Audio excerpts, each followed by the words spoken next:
Kami bersyukur pada malam hari ini Tuhan yang luar biasa Tuhan. Kami ada di tempat ini karena kami punya Tuhan yang dahsyat, Tuhan yang hebat, Tuhan yang sanggup melakukan segala perkara, Raja di atas segala raja yang telah datang ke dalam dunia ini untuk menyelamatkan umat manusia yang berdosa Bapa. Kami percaya Tuhan karena begitu besar kasih Allah akan dunia ini, sehingga Engkau telah mengaruniakan anak yang tunggal supaya setiap orang yang percaya kepadanya tidak binasa, melainkan beroleh hidup yang kekal. Dan kami bangga punya Allah seperti Engkau. Engkau datang ke dunia ini untuk mengampuni dosa kami, untuk menyelamatkan kami, untuk menyembuhkan yang sakit, membebaskan yang terluka Tuhan, memulihkan yang saat ini menderita di dalam nama Yesus Kristus. Kami percaya Tuhan terjadi kemenangan, kelepasan, kesembuhan. Terima kasih Bapak. Malam hari ini kami akan terima mujizat yang luar biasa. Firman-Mu akan berkuasa atas hidup kami, karena hidup kami ditentukan bukan oleh perkataan manusia, tetapi hidup kami ditentukan oleh perkataan Tuhan. Di dalam nama Tuhan Yesus Kristus, yang siap percaya dan diberkati Tuhan, sama-sama katakan. Tuhan Yesus Kristus, haleluya, silakan duduk. Shalom. Apa kabar? Luar biasa atau biasa di luar? Nah, dua-duanya Tuhan kita luar biasa, kita juga sering di luar, betul? Iya, kalau di dalam terus bisa stres saudaraku. Contohnya waktu pandemi ya, kalian di rumah terus gak kemana-mana, stres, banyak sakit. Tapi saya selama pandemi gak pernah ada di rumah, selalu keluar saudaraku. Karena saya hobinya keluar, kalau di rumah terus bisa sakit ya, bisa stres ya. Saya percaya bahwa hidup kita ditentukan oleh perkataan Tuhan. Manusia boleh berkata bahwa pandemi itu sangat berbahaya, pandemi itu sangat mematikan, tetapi Yesus berkata bahwa Dia datang untuk menyembuhkan dan menyelamatkan saya dan saudara. Amin. Yes. Jadi saudara-saudara yang saat ini hari ini merasa takut, gentar dengan situasi dan kondisi sekarang, bahkan tahun 2023 prediksi ekonomi bahwa akan terjadi resesi. Amin. Saudara aminkan itu?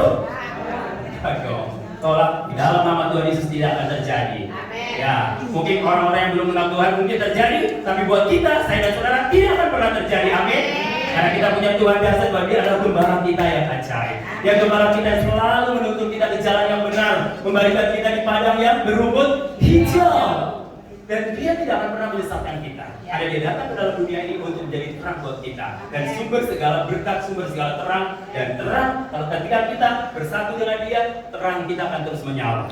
Amin. Saudara saya dikasih dalam Tuhan Yesus Kristus, pada malam ini saya mengucapkan selamat Natal dan Tahun Baru ya, meskipun masih tanggal 16, tetapi sejak awal Desember kita sudah merasakan lagu-lagu Natal, kita sudah merasakan bahwa banyak orang-orang yang posting tentang Natal, dan saya percaya bahwa Natal bagi kita bukan hanya sekedar Natal, tetapi Natal itu Yesus lahir dalam hati kita. Dan saya percaya orang-orang yang datang di tempat ini adalah orang-orang sudah percaya dan menerima Kristus sebagai Tuhan dan Juru Selamat pribadi. Coba lambaikan tangan, sudah terima Yesus.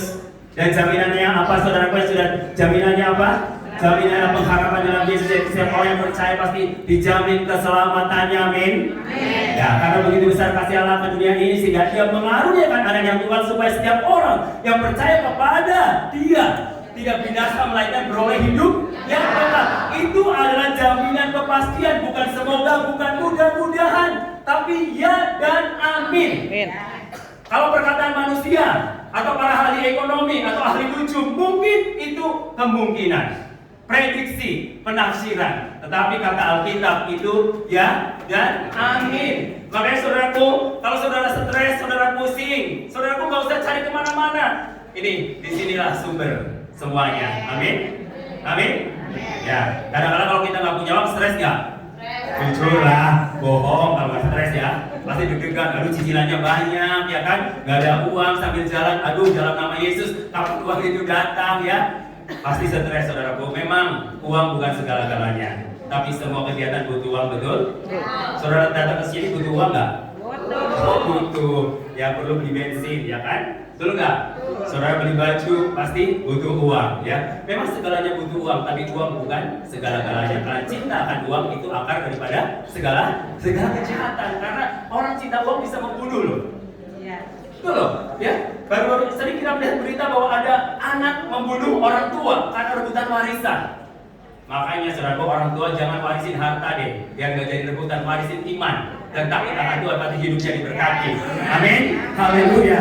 Karena saya percaya hidup anak-anak Tuhan tidak ditentukan oleh perkataan manusia dan perkataan Allah. Amin. Ya, firman Allah hari ini bertema setia sampai akhir. Setia sampai akhir, ya.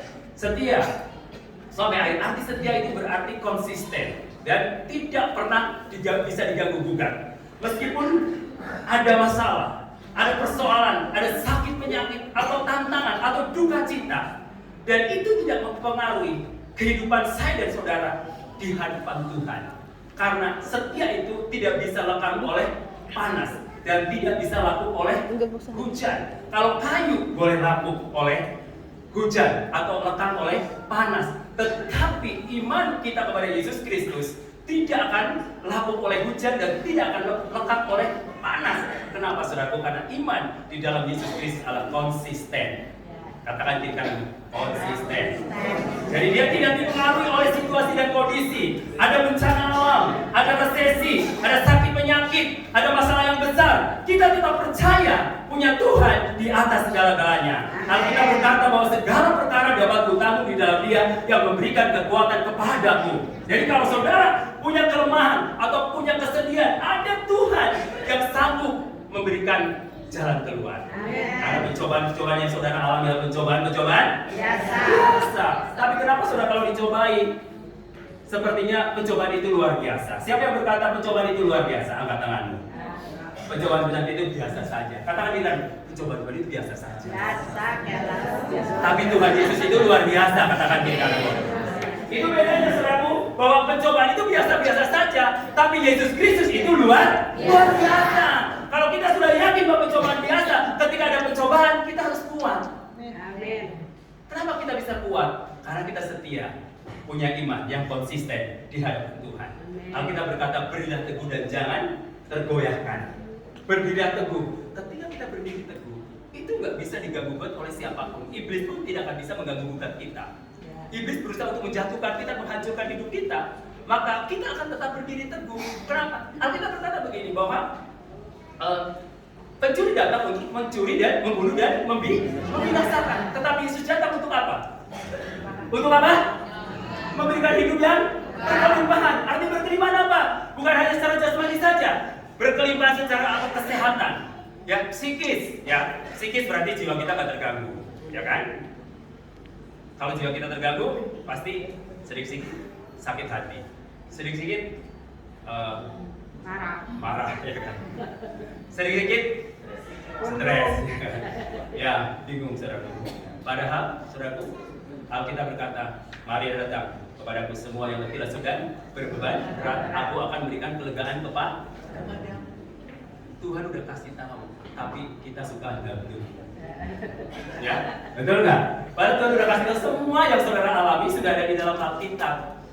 Ya, sudah ada dalam firman-Nya. Makanya pedoman hidup orang Kristen itu cukup dengan firman Allah. Ya, berdoa dan berusaha. Ya, jangan berdoa terus tapi nggak berusaha. Ya, nunggu uang jatuh dari langit sampai modal nggak akan dapat, saudara. Adanya hujan batu atau hujan es. Oke, mari kita buka Alkitab kita di dalam Matius 24 ayat 13. Oke, kita akan bangkit dari semua, kita akan baca bersama-sama Matius 24 ayat 13, boleh ditampilkan?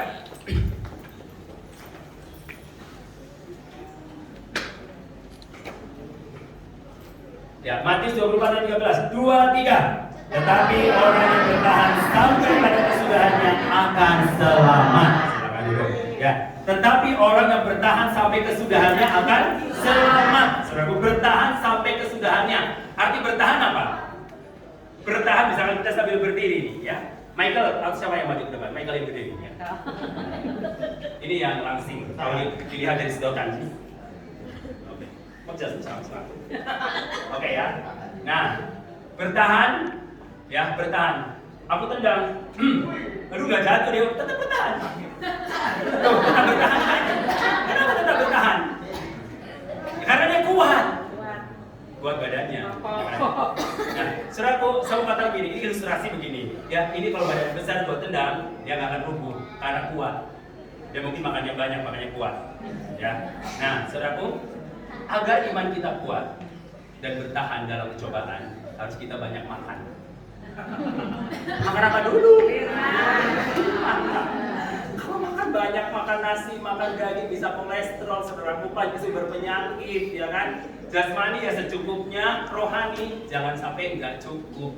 Cuma kebanyakan orang Kristen zaman sekarang makan jasmani lebih banyak daripada rohani, makanya rohani suka sakit, saudaraku. Jadi jangan salahin ya. Makanya banyak orang Kristen yang suka sakit karena apa? Makanannya sedikit ini. Tapi kalau makanannya banyak, pasti bergizi rohaninya. Sehingga ketika ditendang sama iblis dia tetap bertahan. Amin.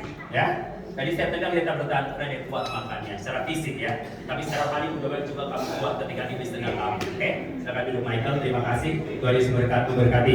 Dan saudara-saudara betul, bertahan, orang yang bertahan sampai kesudahannya itu akan selamat. Saudara, kenapa? Kok apakah ada orang yang akan selamat? Ada enggak? Ada, saudara. Ya. Mungkin banyak orang berpikir kalau kita rajin ke gereja, ya, terus rajin melayani, ya kan? Terus rajin memberikan korban persembahan, pasti dia akan selamat. Itu belum tentu, saudara. Ya, karena itu bukan jaminan.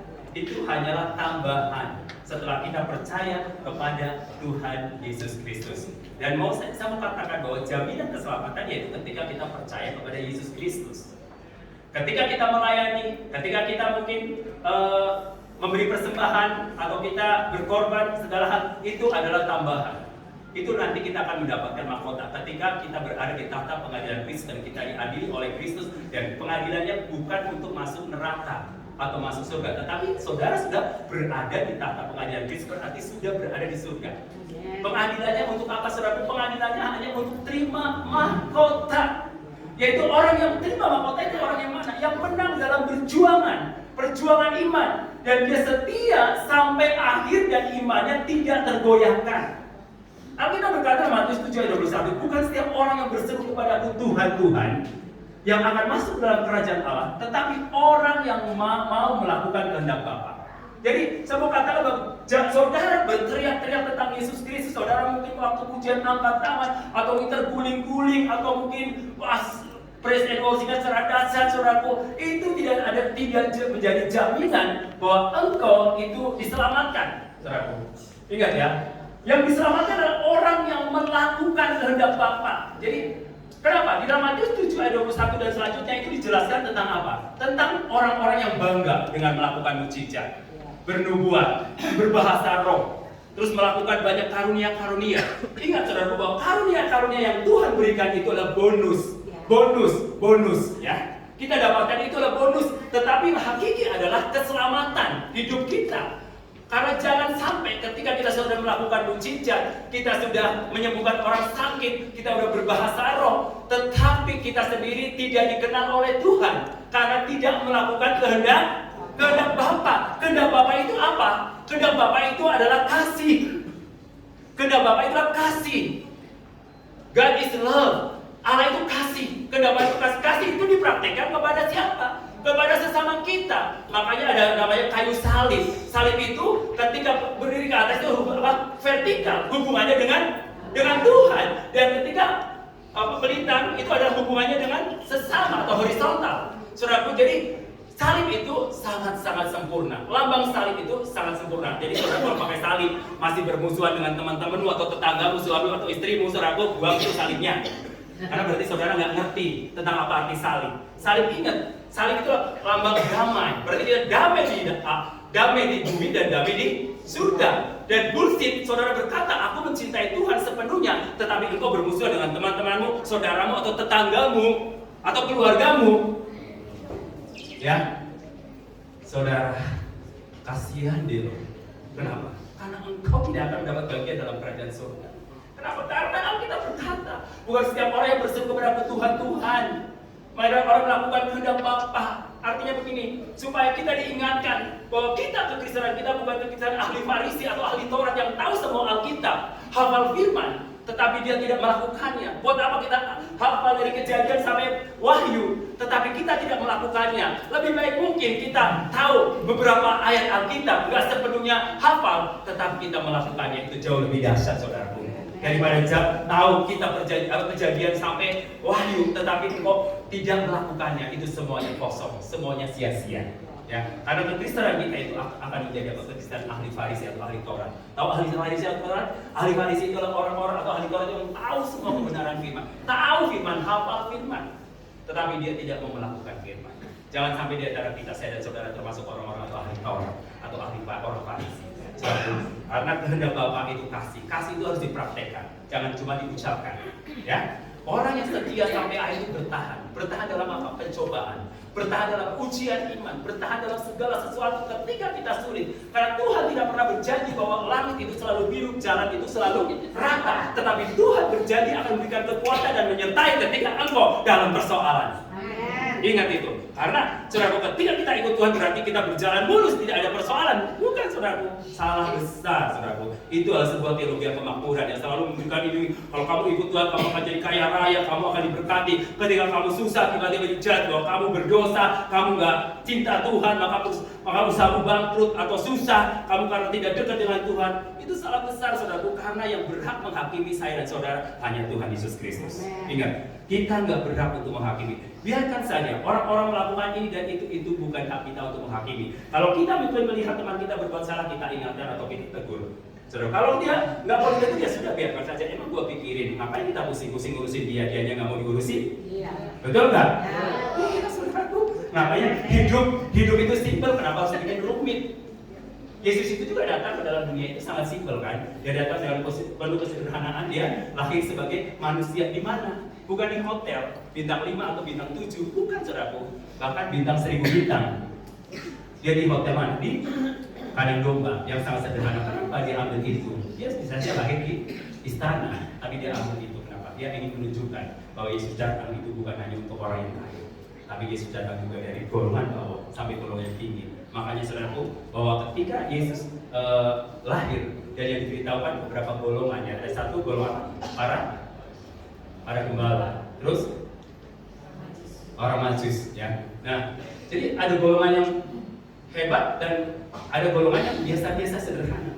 Tetapi saudaraku, bahwa ini menunjukkan pada dunia bahwa Yesus datang untuk semua orang, bukan untuk orang-orang tertentu. Saudara, saya mau katakan hari ini bahwa kekristenan itu bukanlah agama. Ingat ya, kenapa kita harus beragama? Karena di Indonesia harus ada agama. Saya ditanya, agamamu apa? Nah, saudaraku, paling agama apa? Makanya saya kalau berteman nggak pernah nanya agama, ya kan? Ngapain nanya agama, nggak penting, ya kan? Penting kan nanya agama? Nggak penting banget, ya kan? Kecuali kalau menikah baru tanya agamamu apa, pacaran baru, karena harus seiman kan? Ya kan? Kalau berteman tanya agama, saya sampai nggak tahu kemarin tiba-tiba diangkat sama temanku, ya. Aku nggak pernah nanya, saya tiba-tiba salah WA,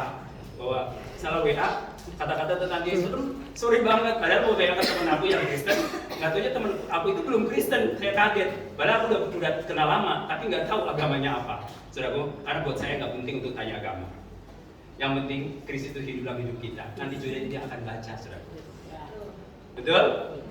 Nggak usah kita gemborkan promosi saya pendeta, orang Kristen, enggak. Ya, ngapain kan? Saya pendeta enggak. Saya paling nggak suka kalau dikenalin pendeta, nggak mau. Saya lebih suka adalah hambanya Tuhan. Ya, kalau pendeta belum tentu dia berhati hamba, karena banyak pendeta yang berhati Tuhan. Waduh, ini banyak pengalaman pribadi nih, ya. Wah, kalau pendengar sama gembalanya mesti diomelin kali ya. Betul, ya kan? Pengalaman pribadi. Coba katakan apa? Kita semua adalah hamba Tuhan, amin. Karena hamba itu harus rendah hati. Ya. Nah, rendah hati harus belajar ke siapa? Ke siapa? Tuhan Yesus. Ya. Marilah belajarlah kepadaku, ya kan? Karena aku rendah hati dan lemah. Keren kan? Hanya satu pribadi Yesus yang berani berkata bahwa aku rendah hati. Hanya Yesus yang berani berkata. Nah, kalau saudara berkata aku rendah hati, berarti kamu sudah sombong. Iya, yang bisa melihat rendah hati kita orang lain atau diri kita? Orang lain, ya. Wah, Ibu Cingwa rendah hati banget. Ibu Cingwa, aku tuh rendah hati, tahu nggak? Nah, itu siapa? Udah sombong kan? Iya, rendah hati itu orang lain yang menilai dan Tuhan yang menilai. Jangan kita bilang rendah hati di hadapan orang, berarti kamu sudah sombong. Ya, saudaraku, orang yang bertahan sampai kesudahan, ya, orang yang bertahan sampai kesudahan akan selamat. Kenapa dia bertahan? Karena dia punya pengharapan, saudaraku. Di dalam Yesus itu ada pengharapan. Jadi iman kita kepada Yesus itu bukan hanya sekedar omong kosong, bukan mudah-mudahan, bukan semoga atau insya Allah, bukan saudaraku, tapi ya dan amin. Makanya punya pengharapan. Ketika diuji, dicobai, ada masalah, ada tekanan, tetap berdiri teguh dan tidak tergoyahkan, bertahan sampai akhir karena punya pengharapan. Di dalam Yesus ada pengharapan. Amin ya. Di dalam Yesus ada pengharapan. Kenapa kita bertahan setia sampai akhir? Kenapa saudara? Ya? Ya kasih itu betul. Kasih itu yang buat saudara bisa berada di dalam pelayanan sampai hari ini. Yang membuat saudara bertahan karena kasih Kristus. Kalau bukan karena kasih Kristus, nggak mungkin saudara masih ada sampai hari ini. Saya bersyukur teman-teman itu begitu luar biasa, bertahan. Ya, setelah pandemi tetap bertahan dan berdoa. Kenapa ada jaringan doa? Mau saya menjelaskan sedikit. Saudaraku, firman Allah berkata dalam Yeremia 29 ayat 7, yaitu pusatlah secara kota, kemana kamu aku buang, dan berdoalah untuk kota itu kepada Tuhan, sebab kesejahteraannya adalah kesejahteraan. Saudaraku, teman-teman yang bergabung dalam jaringan doa adalah orang-orang yang mau berdoa bersehati untuk Indonesia, untuk kotanya. Seperti Sodom dan Gomora, kenapa sampai dihancurkan? Karena tidak ada orang yang berdoa di Sodom dan Gomora. Dan jangan sampai kota Sukabumi dihancurkan karena tidak ada anak-anak Tuhan yang berdoa untuk kotanya. Makanya betapa penting ada orang-orang yang berdoa untuk kotanya. Karena itu firman Allah. Jadi di mana kita berada, usahakanlah kesejahteraan. Nah, Alkitab mengingatkan kepada kita, apa hal yang kita harus kerjakan, apa hal yang harus kita lakukan. Tahun 2014 kita mulai dengan pelayan-pelayan seperti pelayanan jalanan, ya, pelayanan rumah sakit, pelayanan penjara, pelayanan apa lagi? Gak apa-apa, karena buatan manusia pasti jatuh. Kalau buatan Tuhan pasti enggak. Ya, oke. Nah, ada pelayanan penjara, pelayanan rumah sakit, pelayanan jalanan, dan ada teman-teman yang suka ngambilin nenek-nenek di jalanan atau kakek-kakek, ya, untuk diantar ke panti, biar dirawat, diurus. Kenapa saudara lakukan semua itu? Karena apa? Karena kasih. Ingat, bahwa pelayanan karena kasih itu tidak diukur dengan uang. Bahwa pelayan kita, saya tidak pernah bayar kalian kan untuk pergi kemana-mana, mereka pakai transport sendiri. Dan kita nggak pernah ngeluarin transport, ya kecuali pelayanan lapas ya. Pelayanan lapas setiap Sabtu pasti mereka pergi tim, dan kita keluarin transport untuk sewa mobil. Dan pelayanan yang kita kerjakan bukan pelayanan yang menghasilkan. Ingat saudaraku, nggak ada persembahan perpuluhan, nggak ada, saudara, nggak ada. Justru kita harus give buat mereka, menolong mereka agar mereka dibebaskan dari penderitaan, dari masalah. Karena Tuhan mengajarkan kepada kita di dalam Matius 25, bisa dijelaskan tentang ketika banyak orang yang menolak pelayanan-pelayanan seperti itu, Tuhan berkata, aku tidak kenal kamu. Dia bilang, kenapa kamu tidak kenal aku Tuhan? Padahal aku kan sudah rajin ibadah, aku sudah datang kepada Tuhan, ke gereja gak pernah absen. Tapi Tuhan katakan, aku gak kenal kamu. Tuhan katakan apa? Ketika aku lapar, kamu tidak memberi aku makan. Ketika aku telanjang, kamu tidak memberi aku pakaian. Ketika aku di rumah sakit atau sakit, kamu tidak mengunjungi aku. Ketika aku di penjara, kamu tidak menengok aku. Saudara, Tuhan berkata dan menegur kepada umatnya. Kenapa? Karena pelayan-pelayan seperti itu, pelayan-pelayan yang membutuhkan uluran tangan kita, membutuhkan pertolongan. Mereka adalah orang-orang yang menderita dan kita perlu tolong. Bukan hanya secara finansial atau materi, tapi tolong melalui doa agar mereka dikuatkan imannya. Tidak sedikit orang-orang di penjara, mereka banyak yang bertobat karena pelayanan penjara. Dan tidak sedikit juga orang-orang yang bertobat karena pelayanan rumah sakit. Dan tidak sedikit juga orang-orang yang bertobat karena pelayanan jalanan. Saudaraku, saya percaya karena mereka membutuhkan kasih. Dan kalau engkau bertahan sampai hari ini, itu karena kasih. Orang yang bertahan sampai akhir, dia akan selamat. Kenapa kita bisa bertahan sampai akhir? Karena ada kasih Kristus yang mengikat kita, bukan karena uang. Karena uang, ketika kita nggak digaji, kita nggak akan mengerjakan itu. Ingat, pelayanan kita harus out. Ngerti out? Jangan pernah mengharapkan hasil dari pelayanan. Ingat itu.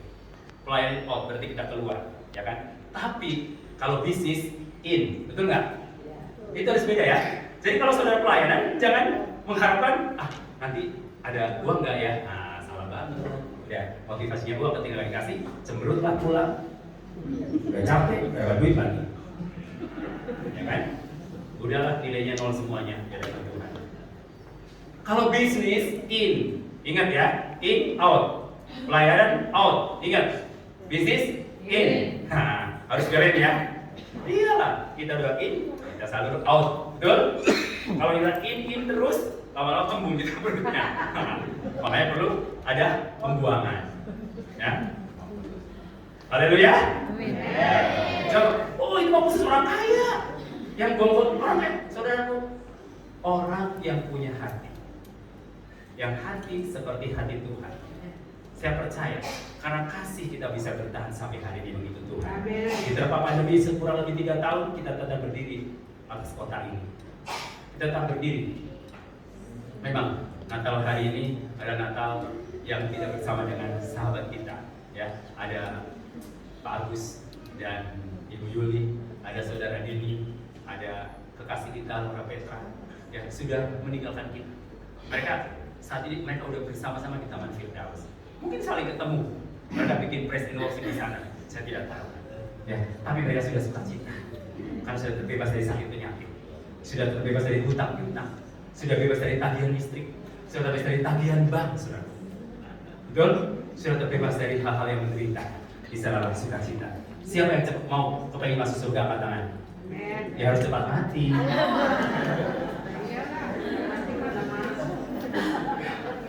Aku mah gak pengen cepet, aku pengen hidup 1000 tahun lagi, tapi masih tetap sehat. Kan aku pengen coba masuk surga ya, harus cepat mati. Ya, kalau mati baru masuk surga, kalau masih hidup ya belum. Tapi Alkitab berkata, jadilah kehendakmu di bumi seperti di surga. Jadikan suasana di bumi itu seperti di surga. Itu doa Tuhan Yesus Kristus ya. Yesus berkata di akhir kalimatnya, jadilah kehendakmu di bumi seperti di surga. Makanya saudara jadikan bumi ini seperti surga. Amin. Jadi terus bersukacita. Amin. Energi. Jangan pernah mengeluh. Terus move on. Meskipun gagal, kita terus move on. Engkau putus cinta, terus move on. Saya percaya. Saudara mungkin bagi gadis-gadis yang mungkin baru putus cinta gak move on, gak usah takut. Masih banyak di Tinder, saudara bisa klik. Aplikasi-aplikasi zaman sekarang itu banyak sekali, saudaraku. Tinggal klik aja. Untung saya sudah menikah, jadi nggak perlu buka lagi. Maksud saya yang belum menikah, ya tinggal klik aja, nggak usah stres, saudaraku. Kalau diputus cinta, cari, ya. Yang cowok-cowok diputus pacar, klik. Hari ini 5 ketemu, jagal 1, jagal 2, ya. Ya kan? Yang klik baru lanjut, yang klik buang aja. Betul nggak? Betul, ya kan? Kenapa? Ya belum sih. Kan aku bilang, kalau aku belum menikah, pasti aku klik itu. Kalau udah menikah, aku jatuh dalam pencobaan, ya kan? Jauh kalah dari pencobaan 1, ya kan? Kedua, jauh kalah pencobaan 1 lagi. Jauh kalah pencobaan, keempatnya, biarlah kehendakmu saja yang jadi.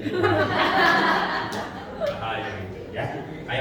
Kayak seorang pria dan wanita yang naik bus, ya, jalannya belok-belok, ya kan? Yang wanita mungkin cantik, yang pria dia duduk. Kalau pas belok-belok, kan wanita sudah bersadar. Ini kebetulan pendeta yang ini, darah Yesus, ya kan? Tuhan jauh kalah dari pencobaan, ya kan? Terus dia lagi, tempel lagi, darah Yesus, jauh kalah dari pencobaan. Akhirnya ketiga udah gak kuat, biarlah kehendakmu saja.